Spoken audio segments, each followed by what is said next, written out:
taking over, that's a promise, not a threat. Uppercut season off top, you stop breathing. Speaking of, so next weekend though we do have a doubleheader from Top Rank again. You know, this time this will probably be my first card of the year. I'm going to live at Turning Stone Resort Casino, so I got a 4-hour drive ahead of me. And me and people were just saying, for him it's 4 hours to get there. For me, it's 4 hours. It's weird. It's all in that corner of upstate New York near Syracuse. You know what I'm saying? So it's crazy though. But the main event though is definitely something because it's hard to see who actually in between Otabek Kholmatov and Ray Ford, and it's just like Ray Ford. I mean, obviously he fights with he signed to Eddie and everything like that, and I have questions on him because obviously there's the fight he should have lost against Edward Vasquez. Like dude flat out got a gift and and was ornery about it though.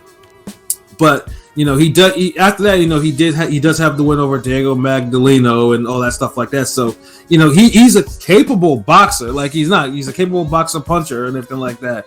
And he's talented. And then you got Kholmatov, who is 11-0 with 10 knockouts.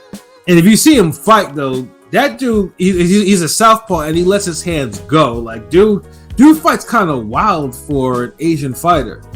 But it's one of those fights. It's just like Ray Ford is not like he's not like struggle or anything like that. But it's just like can he take that power or can he actually try to like finesse boxing someone that's a power puncher like Kholmatov? P, what do you think? Shit, I've been going back and forth on this. Like, this is a tough fight. You know what though? I think. See, the thing with Kholmatov is it's not only that like he's power. He's got the power. He's a big guy. Pause. And he definitely has a lot of activity. So, and he's well conditioned. So he's gonna come to fight all 12 rounds. The thing is that I will say I wasn't high on Ford. I thought he had some performances where I was like, when I went to I remember the first time I saw him was he fought on the when I went to the Teofimo Cambosos card, and he did not look impressive. Yeah. He did not look impressive at all. There was another fight where he just didn't like. There was a couple. He had a string of fights where he just did not look impressive. But since then, he's looked better. His last fight against what's his name, he looked really good. Pause. I think Ford will use his movement, and he'll try to counterpunch. He'll play keep away at times. So I can see one of the cards going to Kholmatov. But I think it's a thing of one thing I've noticed with Kholmatov though is that he can be hit, and the way he comes forward will leave Ford plenty of opportunities to get off some shots, to counterpunch. And I think the thing is that Ford will use angles because like the one thing I've seen with Kholmatov is he has a lot of like forward movement, like going back and like he moves one way, in a straight line, can't get off the line. Pause. So I think, and I heard because he has a knee issue, so like he wears a brace and all of that. So I think Ford's going to be able to take advantage of that and kind of just use movement and use angles, turn him around, punch, counter punch. And I think he'll do just enough to get the victory. I think it'll be a split decision type victory, to be honest with you. Like, I think Kholmatov will win one card, but I think Ford will edge it off. Like 116, 112, and 115, 113 for Kholmatov. All right, there we go. Pilot, what about you? Yeah, this is going to be a tough one. I'm not too familiar with Kholmatov. I'm sure I've seen him a couple, 3 times, but I'm not really, I've seen more Ray Ford. But I've watched, done my homework, watching a little bit of Kholmatov highlights, and he looks like, he looks like he might be the power puncher. I don't know if Ford has the speed to keep, the power to keep him off, but I think it's going to be tough because I know, Pat, you mentioned that there was a couple, there's been a couple gifts. He got that draw in that W maybe he should have got his first L on, but he's looked good. You know, after that, I feel like he's vindicated himself to look good since then. It'd be kind of ironic if Kholmatov, given that he's the in-house top-ranked fighter, you know, gets a quote-unquote dispute decision, but I don't think that's going to happen. I think Ford will, similar to King P. Well, P, did you pick Ford or Kholmatov? I picked Ford. I think he'll win a split decision. Yeah, I'm leaning towards the same. I think Ford will win a close decision. It'll be razor thin, but I think you know, Ford will get the W in a close decision. Yeah, and just looking at FanDuel's odds right now, Kholmatov decision is plus 360. Kholmatov is actually the betting favorite. It's odd. He is. So there might be value in actually putting money on Ford overall. Because right now, yeah, Ford is plus 116. You know, there's like two. I didn't realize until a couple days ago. There's like two 126 title fights on this shit. Yeah, this one is for the vacant WBA featherweight title. That's crazy. Yeah, Kholmatov by KO is plus 172. A draw is plus 1280. Ford to win by decision is plus 200. And for what was the KO one? I'm sorry. Plus 200. For who? Kholmatov or Ford? Kholmatov. Kholmatov is plus 172. Oh, damn. Yeah, Ford to win by decision is plus 200, so there's value in that. And then Ford to win by KO is plus 640. Yo, I'm just looking at a picture with him side by side. Dude, Kholmatov is just as big fucking Matias. What the hell? God damn. Yeah, like, you know, that's a big, hard punching motherfucker though with work rate. So it's like, I mean, if honestly, like, how the hell does he boil down to 126? God damn.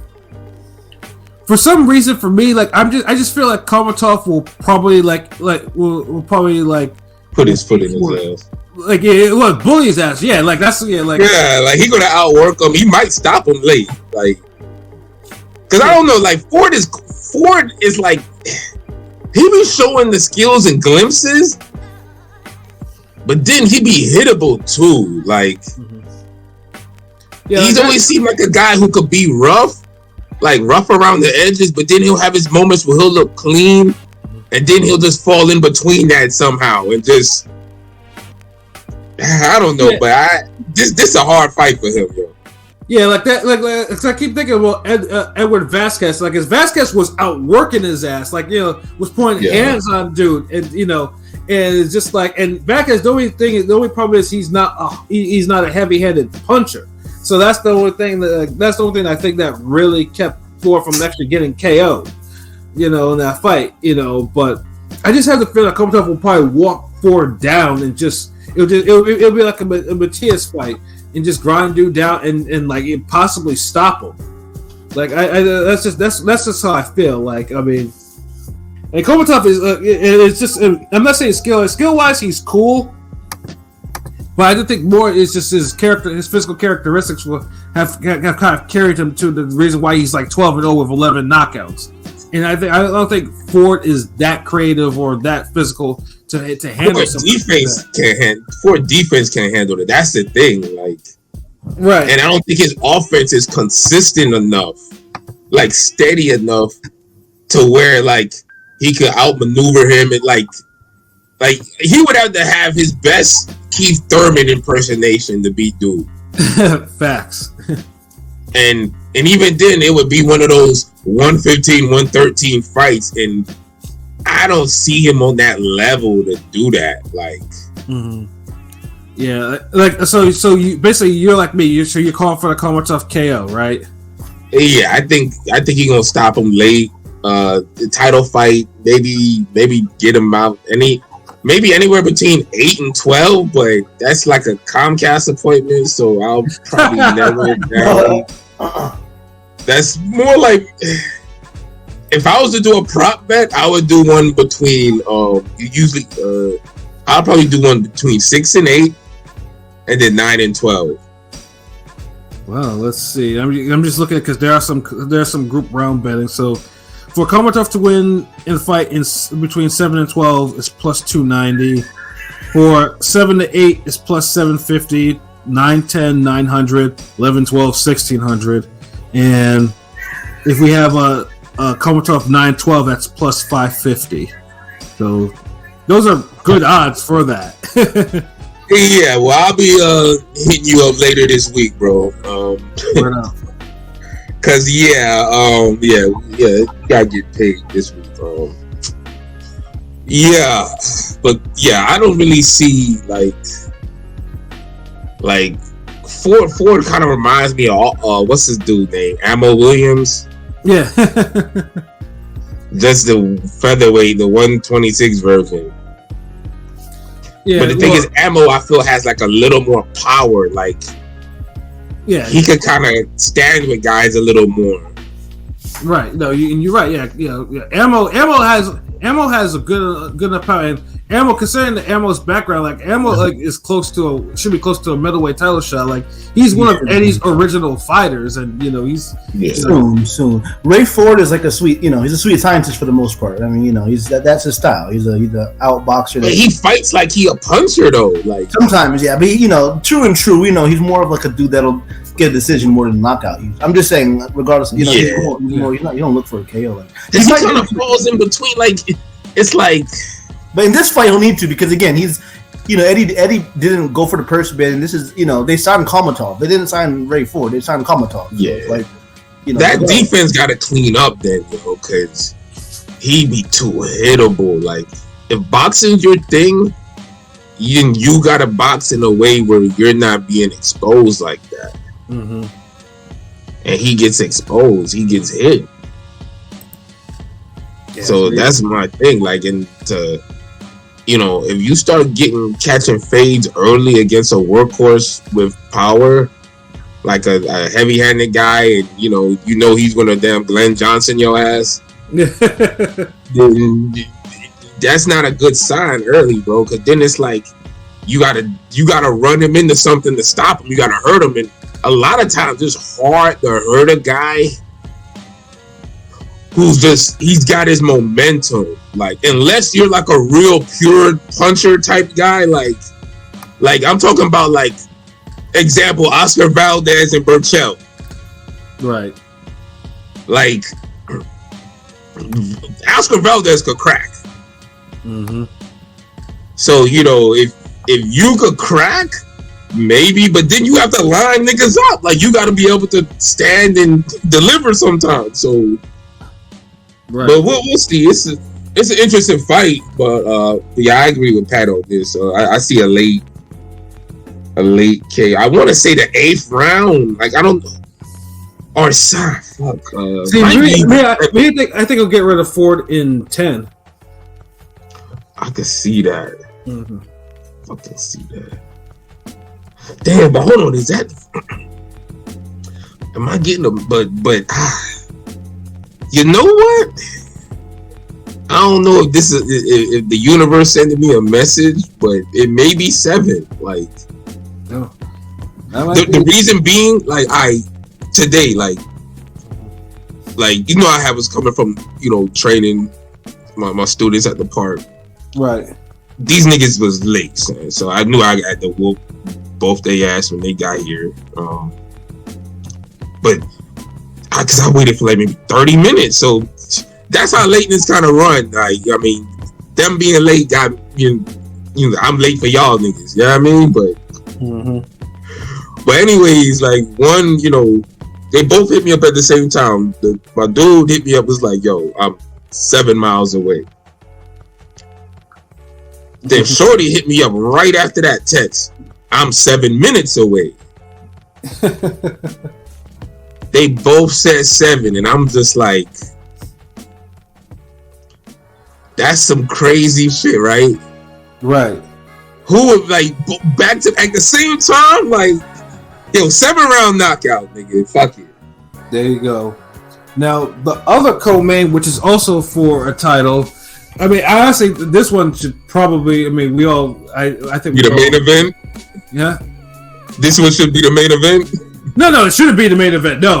But I think okay. this one should end in a knockout with with current IBF featherweight champion Luis Alberto Lopez who again, like, dude is streaking something serious right now. Like, Donato is crazy. Yeah.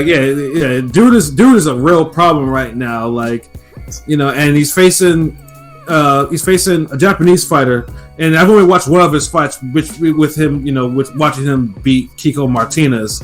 So this is gonna be a good ass fight then. Yeah, Reiya Abe. Now, Reiya Abe is one of those fighters because he's one of those. He's a mover. Like he has average power, but he was able to frustrate Kiko Martinez, which is, it's not a hard thing to do because Kiko Martinez, but he still, he won over distance, and he managed to bust him up a little bit. But Lopez, though, is something special right now because dude is like laying the hand of God on some of these fighters. He's a mover too. He is so awkward. Is it me? Yeah. Like, because I was watching some of the pad work he had on Twitter. He has an awkward fucking style, but it works. I'm just saying, he's kind of the awkward way he punches. Everything's awkward with him. He's not your typical Mexican fighter, but it works for him. So yeah, like he's like an awkward Freitas or something. He's throwing his punches weird, but that shit be coming out. Out nowhere. He'd be fucking up some of these people. Like, he's fine. Like, Joaquin Gonzalez got fucked up. Michael Conlon got super fucked up. Oh yeah, hell yeah. Yeah, Warrington got fucked up enough to where Warrington may have probably won that fight, but it was one of those things. Yeah, that's the only fight he didn't just run away with, but everybody else been getting fucked up. Yeah, like, Gabe Flores Jr. Yeah, that works. Yeah, dude has been on a roll. Like, he's been handing out like some serious punishment in these fights. And like Abby, I just watching him fight Kiko. Like, I know that's not going to be. I'm not saying Abby because Abby is a mover, and I know for one of the big flaws with Lopez is he does gas out. So it's like, and it does, he gasses off over movement, and it does take a while for him to get his second win. But that's the thing. He moves a lot too sometimes. Yeah. So it's kind of like it's. Like, I feel like I don't have to worry about him. I feel like he can walk. He can, cut the ring off of somebody. His style, I feel like he wouldn't have an issue. He does. That's how he moves. He moves a lot offensively and defensively. Mm-hmm. But and that's it. Like I said, it could either be a spectacular knockout, or Abby kind of frustrates him with his own movement because dude does it like that. He moves like left and right, up and down. Honestly, I think this is going to be a sucky fight, to be honest with you. This is going to be, I don't know. The style's going to make it a very fight. There's that possibility too. I feel like this fight will only be good if somebody gets hurt. Mm-hmm. And then it's like, if they can't get away from each other, this fight will be good. Right, and then but if they can, then King P right. Yeah, Abby right now is a sizable underdog at plus 520 with Lopez. Wow. Lopez is a minus 850 favorite. So in terms of method of victory, Lopez to win by decision is minus 102. By Lopez KO is plus 168 because Abby has not been KO'd before. A draw is plus 1500. Abby to win by points decision is plus 750, and for him to stop Lopez would be plus 1200, and that would be crazy to actually do. Yeah, I don't see that. This is one of the better cards. I'm sorry, I was looking at BotTrack. This is kind of one of the better filled cards they have. I felt like notable names. I'm sorry. Yeah, no, and then on there they have someone who I've tried to be high on because he was the original. BLK Prime fighter Brian Norman Jr. He's fighting Boca Chica, which is a good welterweight fight, kind of. Yeah, but Brian Norman Jr. has been underwhelming. I saw him live. When I went to see Johnny Rice Guido Villanello, but he's supposed to be known for giving Bud problems, but like in sparring. But I ain't seen him give a welterweight problems. No, he be struggling. Like he's been on Top Rank. He's supposed to be a power puncher, but he ain't got a knockout since. Yeah, like every single time, ever since he signed to Top Rank, he's been struggling. Like, dude, just like he looks trash. Like, and it's there for a taking because obviously they lost Bud. They don't have a welterweight really, so it's like this is your chance, but you having struggle fests. Yeah, like he hasn't killed anyone since he went to Top Rank. Like, dude is like he has 19 knockouts. Like, he hasn't stopped not one person. Like, it's like Bull Chico. We seen him on Showbox. He lost to Villa in a good fight too. He was just on Pro Box, so the guy he's facing, he could beat him. I mean, honestly, if I was to pick an upset, Boca Chica could probably pull that shit off. Because Brian Norman, like I just don't see it with that guy at all. Like I was trying to figure out what the hype was, because he was on BK, he was fighting on BK Prime, and he gave Bud some hard work on spar, and whatever that means, but whatever that means, right? You know what I'm saying? So it's just like I'm just not a believer in that guy. Y'all niggas, man, talk about whatever that means.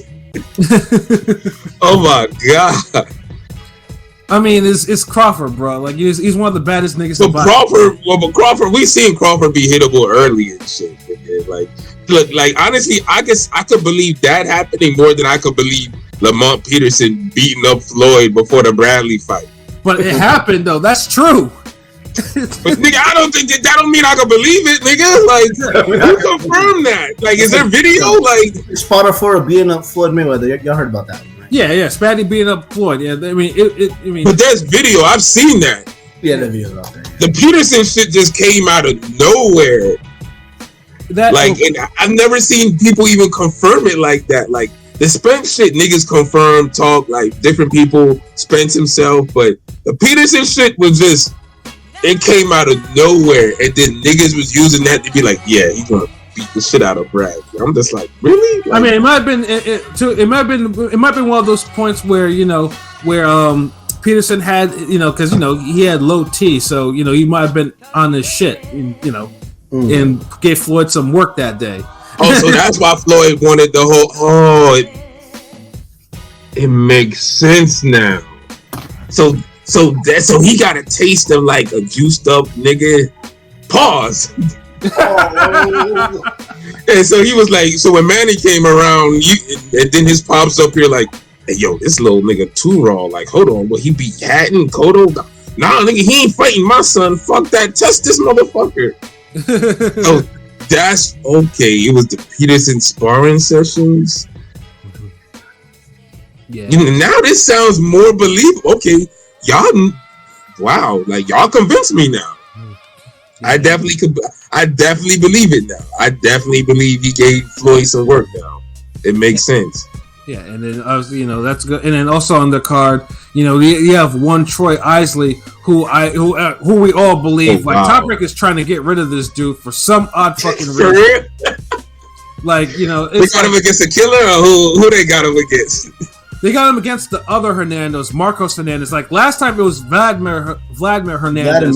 The prospect. And dude was fighting for his fucking life and career in that fight. That's a tough fight, man. Yeah, that's another. Marcos Hernandez again is another one. This record 16-6. Like dude is still a tough fucking fighter. Like they Nico Ali. It looks like too. Yeah, like. Yeah, I don't know I actually don't know why they don't like Troy Isley so much. Like, in terms of all the people that are on that fucking card, I don't know why Troy Isley is the one that they really want to get rid of, and for some fashion, like, they really want to get rid of him. So they put him in all these fights, so they hope that he gets beaten. Like, this shit is crazy to me. They low-key treat him like Gamboa when they had Rama. Yeah, and I don't know why, but again, like, Isley, I guess, it's one of those things, like, because Marcos Hernandez is upset-minded, like, you can't really sleep on him all that much, so I like, and then you have Rohan Polanco, who's, again, good, one of the good prospects, and then Floyd Cashflow Diaz, and then Nico Ali Walsh, who is, fighting in there, too, so it's like, they got their names on there, so this is one of the, this is a pretty good card. Has one of the has some of the more the competitive prospect fights you'll see that the Top Rank guys will have. Oh yeah, it's the Polanco got a good opponent. He's pretty nice. Good opponent. So yeah, that's what it is. So yeah, this should be entertaining. I'm glad I'm actually gonna be able to watch this shit live. So this should be a good night of fights. And of course it's only on ESPN Plus. Which is weird too. Again, like, I don't understand why Top Rank would just put something on ESPN Plus, but not regular ESPN. But we've had this conversation before on how ESPN treats boxing. It's weird. Now this would be the card of the year type shit, and then motherfuckers gonna be looking stupid. Yeah, yeah. It's true. They'll do a little blub, like, hey, we're gonna re-air this on regular ESPN, like they did for Zepeda and Baranchek. It's like if anybody knew anything of boxing in that office, they would have known. Like, hold on, this has potential to be a good ass fight. Put this on regular ESPN. Yeah, no. Instead, they had to re-air that shit because that shit had so much fucking buzz for the type of fight it was, and they end up looking stupid. Because it's like, damn, this should have been on regular ESPN. The fuck you talking about? What the fuck is all this ESPN Plus shit? You know what I'm saying? But this should be a good card. I think it's the only boxing this coming weekend. But it's gonna pick up because after that it'll be Joshua and then Ngannou, and that has a whole bunch of buzz and attention. We'll talk about that